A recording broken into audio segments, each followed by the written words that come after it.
Arribem a la prestatgeria. Arribem a la prestatgeria, que és una mica el fet diferencial d'avui, perquè demà es presenta, i ara en parlarem amb en Francesc Gil, el que s'agrupa 10 editorials catalanes que hi ha qui els anomena microeditorials petites, indis, bé, indis en el sentit d'independents, jo en diré emergents, que em sembla una cosa més així neutra.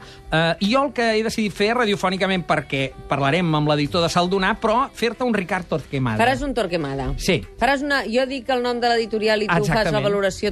1 per 1, com si féssim... Mario Serra? Sí, fem la TDP, però fem la TDL avui, la transmit de l'Electoràlia. Vinga, comencem. Al revés. Negre criminal, col·lecció crims.cat, autors com Andreu Martín, Jaume Benavente, Sebastià Bennàsser o, especialment, el recentment desaparegut Agustí Bahí, amb la seva novel·la Ramó de Serps. Gall editor.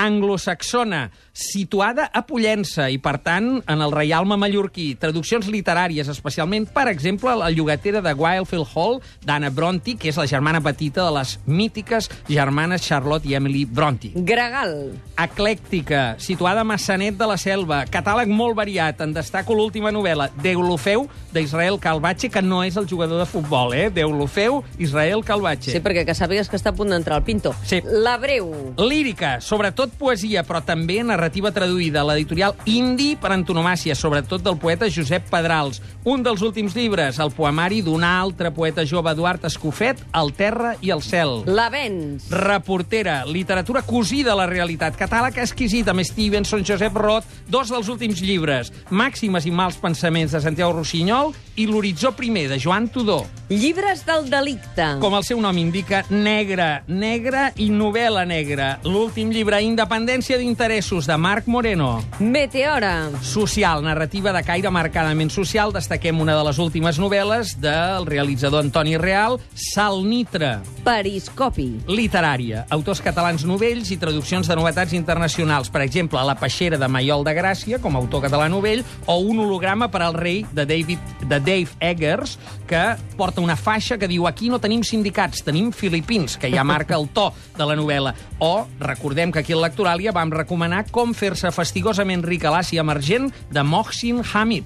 Raig verd. Literària també, juntament amb Periscopi, les dues més literàries, traduccions d'interès i autors catalans. Les últimes, 10 oques blanques, de Gerbrand Bakker, aquest és un autor holandès, o la que vam recomanar aquí, 14, de Gene Chenot, que feia parella com a traductor castellà anagrama. Saldonar.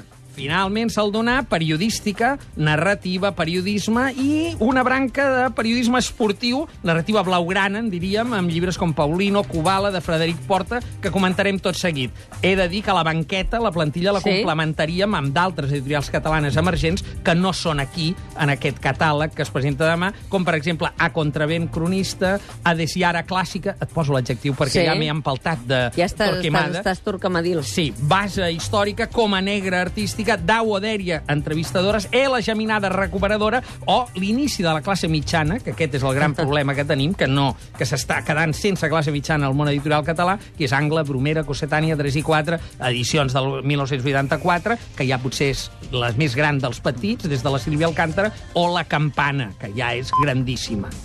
I dius que ens estem quedant sense classe mitjana perquè senzillament són xuclades pel gran segell editor, que és el grup 62, el grup Planeta, no?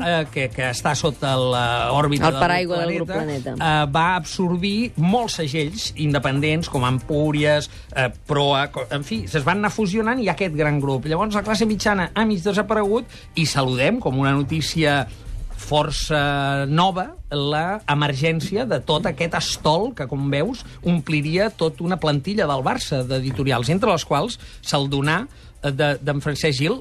Primer de tot, Francesc, digue'ns Saldonar, d'on ve aquest nom? Sí, Saldonar, de fet, és el nom d'una platja. Jo soc de Vinaròs, i és el nom d'una platja de Vinaròs. Llavors és un nom que em sembla que té una idea així molt maca, que és Saldonar, sauló, argila, construcció. I què et va moure a dir, escolta, necessitem un segell que identifiqui aquestes obres i que les defensi i les mantingui independents de tot el sector, de com l'estic vivint i de com està evolucionant.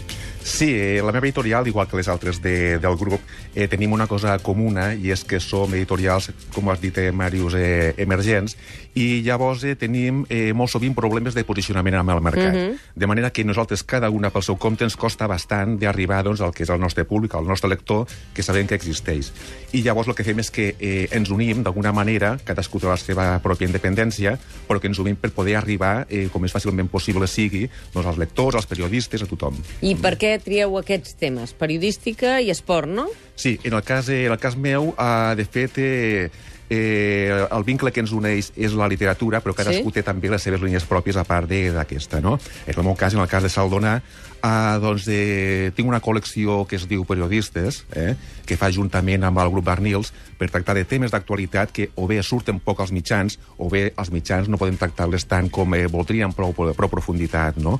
Una altra col·lecció que també es diu Narrativa Blaugrana, que és narrativa i blaugrana, segons un gènere que pensem que estem exportant o important aquí, que seria una col·lecció amb el Frederic Porta com a director i que tractem temes blaugranes, però sempre en clau narrativa. Per tant, històries del món blaugrana i no només coses d'actualitat, sinó també recuperar episodis de la història del Barça, també? Sí, el que volem fer és, amb el temps, ja tenim 4 llibres al mercat, anar creant com una mena de mosaic que pugui reflectir com és el Barça des del seu naixement fins a pràcticament els anys 70, a partir dels seus personatges, i que també, amb això, que vagi aflorant no només el club, sinó que també la societat.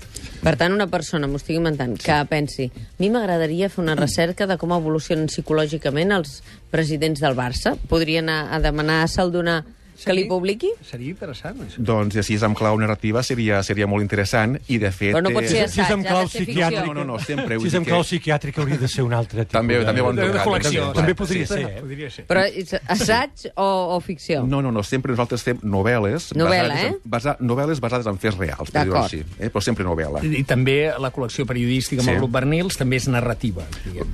La col·lecció... O ja són reportatges? Són reportatges, però sempre provem, i a més crec que ho estem aconseguint, que el tractament narratiu sigui molt, molt cuidat. Volem fer grans reportatges que puguin ser llegits amb molta facilitat i amb molta informació. Per tant, estarien relacionats amb el que fa en l'anuari fins ara, aquells temes dels que no parlem els periodistes, però que són aquells reportatges que mai arriben a tenir prou difusió, no? Sí, no és que estigui... És que fins i tot podria dir que surt de l'anuari, perquè, de fet, la idea de la col·lecció em va venir quan vaig agafar l'anuari. Quan vas veure l'anuari? Que fa 2 anys vaig pensar, carai, tu, aquí hi ha 10 llibres en aquest anuari. Moltes històries. I aquest va ser exactament, diguem-ne, que el procés aquest. A partir de l'anuari va sortir la col·lecció. Jo estic disposat a ajudar totes aquestes editorials petites i deixaré que cadascuna faci una reedició de la meva novel·la Memòria dels ulls pintats.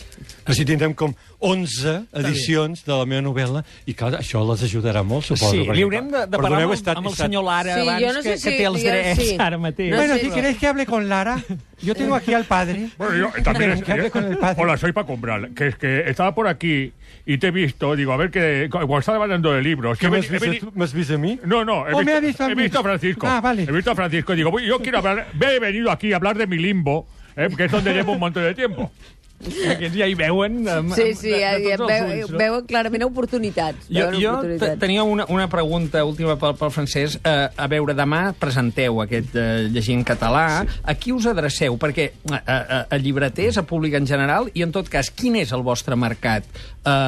Totes les terres de parla catalana, podríem dir? Com va aquesta qüestió tan paliaguda de la distribució? Sí, nosaltres diem que el nostre mercat, evidentment, són tots els territoris de parla catalana. De fet, un dels editors que tenim integrats és mallorquí i Algar, i estem esperant també que entri un valencià, i llavors el nostre objectiu és, pel mitjà que sigui, poder arribar al màxim de llibreries, al màxim de lectors, però sempre d'àmbit de cultura catalana dels països catalans. Sí. Doncs jo crec que avui, a part de tot, ens has introduït una qüestió que amb dificultat hauríem pogut tractar bastament un dia, amb aquesta alineació que ens has fet. Sí. Ens has donat a conèixer... Perquè afortunadament, 10 segells nous. diguem, és molt ampli, el que passa, estan picant molta pedra, hi ha una crisi general I és en el molt món del difícil. llibre, és molt difícil Sí, penetrar. però nosaltres venem optimisme, d'alguna manera, perquè, de fet, si fem aquesta associació és perquè pensem que tenim futur, si no, no ho faríem. Sabem que allò que dius que la vida és dura, però que si ens ajuntem, doncs pensem que serà més fàcil, perquè el que fem és que cada vegada que fem la nostra feina, cadascú per la seva editorial, i cada vegada que anem a un lloc, al mateix temps també fem la feina dels altres.